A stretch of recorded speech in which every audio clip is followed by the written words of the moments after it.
हम जीत गए We are back for the third test, final day, actually fourth day, but final day because हम जीत गए. So Digambar, congratulations. Thank you Sagar, same to you. तो मैं समअप करता हूँ 30 सेकेंड्स में दिन को. हमने शुरुआत की हमारे नाइट हॉक कुलदीप और शुभमन गिल के साथ, जिन्होंने अच्छी स्टार्ट दी. कुलदीप यादव ने जो टूर में उसको चिढ़ाते थे वो उसने सच करके दिखाया. उसने एक्चुअली शॉट्स. फिर उसके बाद एक छोटी पार्टनरशिप उनकी बनी. अनफॉर्चुनेट डिसमिसल हुआ जहां से शुभमन गिल सेंचुरी नहीं बना पाया. फिर यशस्वी जायसवाल आया, भापा, समा देखा, जमाने को परख लिया, बॉलर्स को परख लिया और एक और सेंचुरी ठोक दी और डबल सेंचुरी किए.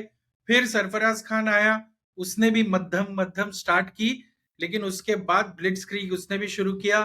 अगर रोहित शर्मा डिक्लेयर नहीं कर तो हु नोज सरफराज खान भी सेंचुरी कर देता and who knows Yashasvi Jaiswal triple century. But उसके बाद हमने डिक्लेयर किया, 550 रन दिए. बिल्कुल ऐसा नहीं लगा कि baseball was in the mood. उन्होंने सोचा कि पहला 1 घंटा चले जाए फिर देख लेंगे, लेकिन उसी 1 घंटे में आधे से ज्यादा टीम बिखर गई और उसके अगले कुछ घंटों में पूरी टीम बिखर गई और India third test match. I think मैं 30 सेकेंड्स में समअप नहीं कर पाया, but good enough. Good enough. क्या हुआ ना सागर, जब दिन की शुरुआत हुई ना, सो आई वाज एक्सपेक्टिंग कि हर बार की तरह एक विकेट जाएगा, कुलदीप आउट हो जाएगा या गिल भी चला जाएगा या विकेट कुछ ना कुछ निकल जाएगा, बट ऐसा कुछ नहीं हुआ. कुलदीप को देख के तो मैं शॉक हो गया. वो आगे आगे छक्के वगैरह मार रहा है यार, बाउंड्रीज वगैरह मार रहा है. दिख रहा था इंटेंशन कि उसका भाई मेरे को भी 50 निकालना है, बहती गंगा में मैं भी हाथ धो के लेता हूँ भाई, 150 तो आना चाहिए. बट वो मोमेंट आया और गिल आउट हो गया. अभी शायद तू भी एग्री होगा. हुआ था उस मोमेंट ये हुआ था कि कुलदीप ने जब बॉल ड्राइव किया स्टोक्स के पास, वो उसने कॉल दिया था, वो दौड़ा था. बट गिल की मैं ये गलती समझता हूँ कि वो फील्डर को देख रहा था. एज अ नॉन स्ट्राइकर तुम्हें कॉल पे भरोसा करके आगे जाना चाहिए. कुलदीप कॉन्फिडेंट था वो रन होगा, बट गिल आगे गया. फिर मेरे वो ख्याल से कॉल कुलदीप कॉन्फिडेंट नहीं था. मेरे ख्याल से कुलदीप वाज मतलब वो मोमेंटम से वो ऐसे चले जाते ना, इंस्टिंक्ट वाइज थोड़ा आगे चले जाते, वो वैसा चला गया. बट कार्डिनल सिन किया गिल ने, क्योंकि वो बॉल को देख रहा है और पार्टनर को नहीं देख रहा है. फिर आधा आगे जाकर पार्टनर ने नो बोल देने के बाद वो पीछे आ रहा है. So there is nothing much that can be done over here. And plus वो थ्रो अच्छा बैठ. इंग्लिश टीम वाजंट श्योर कि गिल आउट हो गया. वो लोग ने ऐसा सोचा कि अरे यार, लेकिन मेरे को लगा था कि जैसे उसका वो बैट ऐसे हो गया था ना, ओपन हो गया था ना ऐसे टाइप, तब लगा था कि यार ये तो गया करके 91 पे गया. वापस गाबा में भी 91 पे ही गया था एंड यहाँ पर भी 91 में गया. मैं बोला अच्छा शगुन है, शायद 91 कर दिया है तो शायद जीत जाएंगे. फिर के बाद आए हमारे यशस्वी बोल सकते हैं कि इंडिया का next and only superstar, because वो जिस तरीके से परफॉर्म कर रहा है. आई थिंक शुभमन गिल जिस तरीके से एक्सप्लोड हुआ था, या ऋषभ पंत हुआ था, या Ishan Kishan for that matter भी हुआ था, ये मेरे को लगता है इनका बाप. And that's what he did today. He was a daddy because he scored a daddy 100. 100 के ऊपर और 100 बनाकर 200 के पार लेकर गए और फिर भी आउट नहीं. What do you have to say about his construct of his innings? दो चीजें है सागर. एक तो बंदा भूखा है. इंटरनेशनल लेवल पे जब तुम जाके खेलते हो ना, कोहली जैसा हंगर होना चाहिए. मैंने कल बनाया सो मैं आज फिर भी क्यों नहीं बना सकता. वो हंगर उसके पास दिख रहा है. बड़े इनिंग्स खेलने की कैपेबिलिटी है उसमें.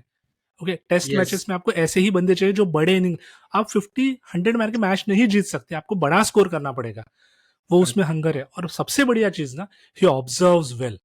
जो मुझे लग रहा है पहले टेस्ट से तो वो ऑब्जर्व कर रहा है कैसे ऑपोजिशन का बैट्समैन खेल रहा है, अब किस तरीके से खेला था, शर्मा क्या खेला, जडेजा खेला, डकित का इनिंग शायद उसने अच्छी तरह देखा होगा. और वो आके ना शांत हो रहा है, पेशेंसली विकेट को थोड़ा विकेट पे खड़ा रहकर थोड़ा टाइम देने रहा है. और उसके बाद वो खेल रहा है. तो उसने कुछ किया ही नहीं. कुछ नहीं किया. बट उसको ये पता है कि the moment I set on this wicket ना, मैं कुछ भी करूंगा. और कुछ भी करने के लिए उसने किसको लिया यार? एंडरसन को. 3 छक्के, फर्स्ट 6 देखा ना सागर तूने से कैसे मारा भाई. पता नहीं यार वो इतना गट्स कहाँ पे आता है. और उसके ना आईपीएल भी देखे ना, लंबे लंबे जाते हैं रे, गांगुली की तरह. सक्सेस खतरनाक और प्योर टाइमिंग था सागर वो. एंड फिर उसको रोकना बहुत मुश्किल था यार, किसी को भी बहुत मुश्किल था. अभी उसी बहती गंगा में हाथ धोने के लिए फिर आ गया सरफराज, और ओ माय सरफराज का क्या गॉड। लगा मालूम है, जो नॉट यानी रन आउट हुआ था ना, उसके बाद हम्म। अगर वो रन आउट नहीं होता तो क्या खेलता था, सेम वैसे ही खेल गया, एंड सेम मुझे वैसे ही ऐसा खेल के लगता है गया वो। कि अगर उस टाइम पे रन आउट नहीं होता तो सेंचुरी कर देता, ऑब्वियसली। डिक्लेयर नहीं करते तो यहाँ पर भी सेंचुरी कर देता। आई थिंक सरफराज को अभी इग्नोर नहीं कर सकते।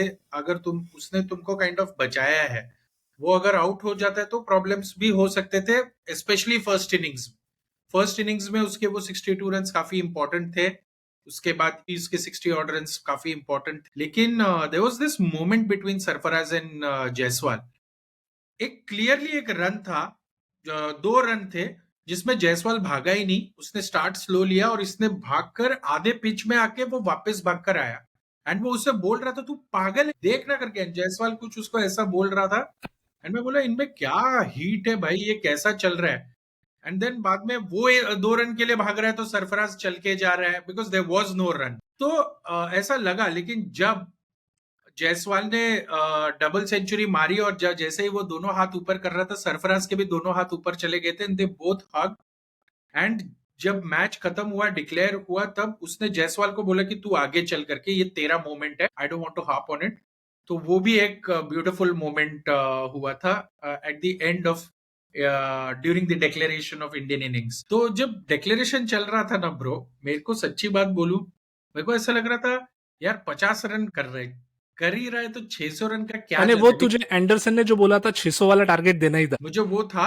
और दूसरी बात क्या मालूम है क्या, कि जिस हिसाब से बेसबॉल चलता है एंड जिस हिसाब से वो लोग कह रहे हैं, उस हिसाब से उनको अगर तुम ज्यादा टाइम दोगे तो वो लोग इजीली कर देंगे। कम टाइम दोगे तो उनको ज्यादा डिफिकल्ट होगा, राइट। लाइक अगर मैंने उनको 500 रन 50 ओवर में करने को बोले तो वो डिफिकल्ट है। बट अगर मैंने उनको 90 ओवर्स में, तो वो लोग रिलेटिवली इजी है, मतलब वो थोड़ा इजी। तो मैं चाहता था कि इनके ट्रिपल सेंचुरी जो कर रहे हैं जितने बना लो ना, कि ये लोग कर ही ना पाए। लेकिन Rohit Sharma, I think and the management was confident that 550 is more than enough. And मुझे कहीं पता था कि वो इतने रन हो जाएंगे ना कि ऐसा लगेगा अरे 300 भी दे देते तो चलता, लेकिन नहीं। 550 के वजह से ये प्रेशर आया। और इंग्लैंड पे प्रेशर आने के बाद उन्होंने पत्तों के महल की तरफ। How was the start of England inning? ऐसा है ना सागर, ये विकेट ऐसा है ना, आप अपनी गलती से आउट होने वाले हो तभी आप आउट हो गए, अदरवाइज आपको आउट करना मुश्किल है। Dakait, correct Jaiswal, correct. सरफराज, जडेजा, शर्मा, इन्होंने दिखा दिया था कि विकेट पे कैसे खेलना है। डकेट का रन आउट, मैंने वो, क्या मैं बोलूं, क्या दिख रहा है और क्या भाग रहा है वो पता ही नहीं चल रहा था दोनों को, और विकेट हो गया। उसके बाद शायद हर एक को जुरेल का जल्दी जल्दी। जुरेल का जो रनआउट था ना, वो बहुत जबरदस्त था, बहुत जबरदस्त। मुझे स्पॉन्टेनियस एक है मोमेंट बंदा। के लिए लगा, मुझे एक मोमेंट के लिए लगा कि उसका पैर लग गया था, बिकॉज दे हैड टू तो चेक अगेन। यस, और उसके बाद ना, नहीं था यानी, अगेन अगेन मैं रुका था रूट के लिए कि भाई ये रुकेगा, इस बार ये खेलेगा, क्योंकि इसके पास क्षमता है ये पूरा दिन खेलने की। लास्ट टूर में भी उसने 200 बनाया था शायद, और आराम से नचाया था सबको। फर्स्ट सो टेस्ट मैच में बनाया था, हाँ, हाँ। तो उसमें कैपेबिलिटी है। तो मुझे लगा था वो खेलेगा, खड़ा रहेगा, as a root proper inning खेलेगा, बट नहीं यार, इंडियन बॉलर्स इतने हावी हो गए थे, ये साइकोलॉजिकल दिख रहा था मुझे कि वो नहीं खेल पा रहे अपोजिशन को, तो वो समेट गए। एक चीज मुझे कहनी आई है सागर, थिंक मैं फिर से। डकेट के विकेट के बाद डकेट के विकेट के बाद क्रॉली अंपायर्स कॉल की वजह से भड़क गया, और धर्मसेना तेरे को भड़क कर जा रहा था और कुछ ये देख, बोला, तो फिर ना धर्मसेना भी उसको कुछ फक ऑफ बोला, उसको फक ऑफ करके, and then he gave out. हाँ, ये एक लिप रीड मूवमेंट हुआ से पता चला। लेकिन फिर उसके बाद there came Bairstow. What what do you think about Bairstow? What's going wrong with him? Wrong यानी यार, बंदा कोई भी विकेट पे आने के बाद ना टाइम लेता है ना सेट होने के लिए। वो पहले मैचेस में अच्छा खेल चुका है, कॉन्फिडेंट पहला दिख रहा था, टेस्ट। बट ये 2 इनिंग में उसको टाइम ही नहीं दे रहे। पहले बॉल पे, दूसरे बॉल पे, चौथे बॉल पे उसको आउट करोगे, वो क्या करेगा? और फर्स्ट इनिंग का बॉल इम्पॉसिबल था खेलने के लिए। आज भी वैसे ही था। एक तो इनको पता चल गया कि इंडियन कंडीशंस में रिवर्स स्वीप्स खेलना ज्यादा है, बट कौन से बॉल पे खेलोगे वो भी इंपॉर्टेंट है, कौन से हम्म, बॉलर के अगेंस्ट में खेलोगे वो भी इंपॉर्टेंट है, मैच के कौन से टाइम पे खेलोगे। आप आने के बाद इमीडिएटली रिवर्स स्वीप खेलने जाओगे तो नहीं होगा यार। नहीं सो होगा। आई थिंक इंग्लैंड इससे सीखेगा। मेरे को एक कहना था सागर, यशस्वी सरफराज, यशस्वी तो हमने देख लिया भाई, यही ओपनर है। अगर सरफराज को भी अभी आगे लेके जाना है ना, these guys should play more spin, and उनको बाहर बेच के काउंटी वगैरह खिलाना चाहिए, तभी जाके वो बाहर भी सक्सेस होंगे, तभी जाके इंडिया को ना कोहली लक्ष्मण मिल पाए। तो यू मीन टू से काउंटी क्रिकेट उन्होंने खेला? यस, क्योंकि होगा क्या, देखो ये दोनों ना रणजी में दबा के रन बना के आए, स्पिनर्स को अच्छा खेलते हैं, तो ये यहाँ पे खेलेंगे। बट जब बाहर जाएंगे ना, मैं बहुत आगे की बात कर रहा हूँ, जब ये बाहर जाएंगे ना तो डिफिकल्टी ना आने के लिए इनको बाहर भेजना पड़ेगा, काउंटी खिलाना पड़ेगा, तब जाके वहां पे उन ग्राउंड पे कैसा खेलना है, यू आर इंग्लैंड में कैसे एब्सोल्युटली खेलना है, राइट। या ये टीम मैनेजमेंट ने, बीसीसीआई ने करना चाहिए। तभी हमें वो बैट्समैन, पुराने वाला बैट्समैन जो बोलते हैं ना एरा, ही बन पाएगा। अदरवाइज वो डिफिकल्ट होता है, एक बैट्समैन आता है, कुछ मैचेस अच्छा खेल जाता है, निकल जाता है, फिर नए बैट्समैन की खोज में हम, ये तभी पॉसिबल होगा अगर ये ऐसा कुछ इंप्लीमेंट होगा तो। बट ब्रो, मैं ना ये I am coming back to Yashasvi Jaiswal. तो देख मैं क्या बोलने वाला हूँ। यशस्वी जायसवाल ने ऑलरेडी कुछ 450 के करीब रन इस सीरीज में बना दिए। तो एक स्टैट आया था टीवी के ऊपर कि इंडिया का ओपनर्स का अब तक का हाईएस्ट स्कोर्स आ रहे थे इन अ सीरीज। तो उसमें एक बार विराट कोहली का कहीं नाम था, नहीं विराट कोहली का नहीं था, कोई और ओपनर का नाम था, यशस्वी जायसवाल का नाम था, और 2 बार सुनील गावस्कर का नाम था। And I just want to tell you this कि वो स्टैट्स क्या थे। वो स्टैट्स थे 1978 के सीरीज में वेस्ट इंडीज इंडिया आया था। गावस्कर ने बनाए थे 732 रन्स, एंड 71 का एक टूर था जिसमें इंडिया वेस्ट इंडीज गया था। उस टूर में सुनील गावस्कर ने किया था 700। 774 रन्स। तो मैं यशस्वी जायसवाल को प्रेज करते करते ये देख बैठा कि ये गावस्कर क्या रन्स बनाया है भाई उसने, मतलब ये कौन। And see the amount of runs Jaiswal is doing. I think Jaiswal could be that person, क्योंकि हम हमेशा राइट हैंडेड बैट्समैन को हमारे भगवान बना चुके हैं, जैसे गावस्कर, फिर तेंदुलकर और फिर कोहली। एंड समटाइम्स हम ये सोचते हैं कि उसके बाद अगर कोई होगा तो शुभमन ही होगा। क्यों, ऐसा भी तो हो सकता है कि लेफ्ट हैंड बैट्समैन हमारा प्रीमियर सुपरस्टार, नेक्स्ट प्रिंस, जो हमारा नेक्स्ट किंग हो सकता है, एम्परर हो सकता है, वो लेफ्ट हैंडेड यशस्वी जायसवाल भी हो सकता है। एंड मैं गारंटी के साथ बोलता हूं कि आने वाले अगले 15 सालों में Yashasvi Jaiswal not only Indian cricket पे रुकेगा बट वर्ल्ड क्रिकेट पे भी। इतनी तरह ऑब्जर्वेशन सही दिख रहा है। सोच सागर, सुनील गावस्कर ने 700 के ऊपर रन बनाए in West Indies against uncovered legend bowler. Pitches. हाँ, विदाउट हेलमेट, एंडी रॉबर्ट्स, क्या बॉलर थे यार, पिताजी का बताते थे। Roberts, Michael Holding, Joel Garner, Joel Garner, और एक उनका कौन था, मार्शल। मार्शल तो बाद में था, एक और था। तो एनीवे ये जो फोरसम थे वो डेडली थे, without helmet, uncovered pitches, no restrictions on bouncers, मतलब that was like hostile, hostile environment. वहां पर जिंदा रहना मुश्किल है, तुम मर सकते हो वहां पर ये किया। लेकिन ब्रो जायसवाल में ना जितना बोलू ना उतना कम है। I can't help but sing songs about Jaiswal. ये हमें इस तरीके के हमें बैट्समैन चाहिए थे। अभी अगर तुम देखोगे कि हमारे पास एक जायसवाल है, एक मिडिल ऑर्डर में सरफराज आएगा और एक लोअर ऑर्डर में हमारा ऋषभ पंत। इन 3 बैट्समैन के बीच में हमें कुछ ट्रेडिशनल बैट्समैन चाहिए, हमें कुछ ऐसे भी बैट्समैन चाहिए जो हर बार आकर ये नहीं करते। तो I hope Shubman Gill is going to play that role after Virat Kohli, and और भी हम ऐसे बैट्समैन को डिस्कवर करें जो जिनका नेचर अटैकिंग, जिनका यार नेचर पेशेंस वाला हो। ऋतु है, ऋतुराज ऋतु गायकवाड़। कुड बी दैट, या बट ऋतु में भी ना एक अटैकिंग फ्लेयर है, वो देख, नेचुरली अटैकिंग है, all because of his natural text book cricket style of playing. मैं ऐसा चाहता था जिसका डिफेंस स्ट्रांग हो, जिसको जो पुजारा लेवल का हो, जो राहुल द्रविड़ लेवल का हो, वैसा हमें एक तो एक ट्रेडिशनल बैट्समैन चाहिए। बट ठीक है, that is a topic for another day. But फिर आए हमारी बॉलिंग की बारी। डकेट को आउट कर दिया, क्रॉली को गाली देते हुए भेज दिया, ओली पॉप ने जडेजा के बॉल पे कट करने गया और रोहित शर्मा ने एक अमेजिंग कैच लिया। फिर उसके बाद स्टोक्स ने बहुत बार कोशिश की बचने की, बचाने की, अटैक करने की, नहीं करने की, बट नहीं चल पाया. Same was the case with जो रूट. They were struggling. उनका बॉडी लैंग्वेज, उनका shaking of the heads coming between the overs, उससे ही लग रहा था कि ये थोड़े देर में ये लोग मशाल डाल देंगे. फिर उसके बाद फोक्स और हार्टली आए. थोड़े देर के लिए उन्होंने रेहान के साथ नाटक किया, वो भी चले गए. एंड देन आया मार्कवुड. मार्कवुड ने बोला कि देखता हूँ यार, ट्राई कर, 550 अगर मैं ही कर बैठू. मारे जा रहा है साला. 20-25 रन इसको मार के उसका रिकॉर्ड खराब कर दिया. एक बार एलबीडब्ल्यू हुआ था, अंपायर ने दिया नहीं. दूसरी बार नहीं हुआ था, तभी दे दिया. रिव्यूज खत्म हो गए. बट अल्टीमेटली मुझे एक डर लग रहा था कि मैच कहीं कल पे ना चली जाए. लेकिन अल्टीमेटली उसकी विकेट निकालकर मैच खत्म हो गई.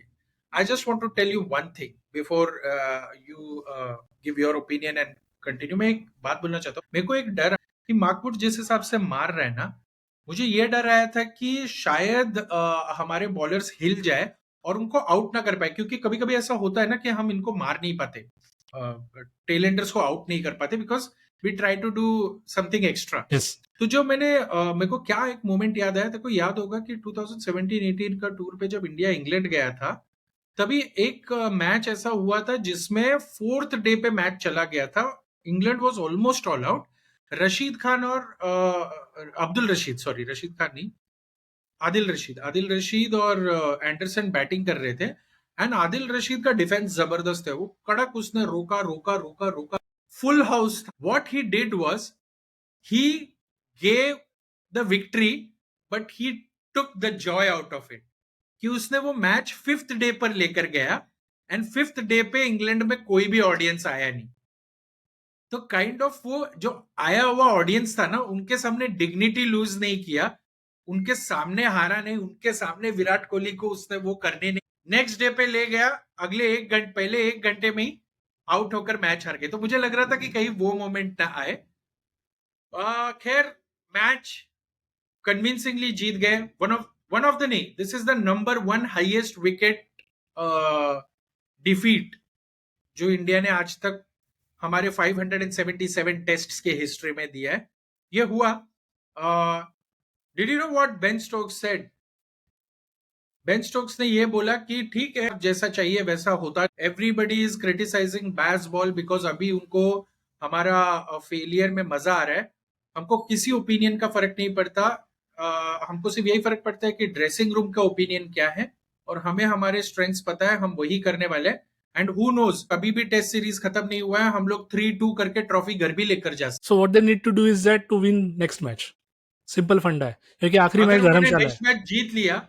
नेक्स्ट मैच जीत लिया तो प्रेशर इंडिया पे रहेगा. हाँ, भाई हम तो next match Jeet. Correct me if I am wrong, शायद आखिरी मैच धर्मशाला है शायद. या अगर धर्मशाला है तो तुझे पता है ये इंडिया का फास्ट विकेट है. सो वहां पे तो मजा आएगा. सो मुझे नहीं लगता है इंडिया अगले मैच के लिए बुमराह को भी रेस देगा. और प्लेइंग लेन में अगर राहुल आया तो शायद रजत बाहर आ जाएगा.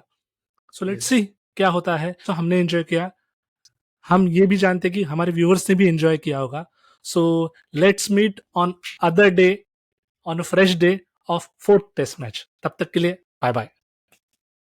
सपना टूटा है तो दिल कभी जलता है, हाथ थोड़ा दर्द हुआ पर चलता है.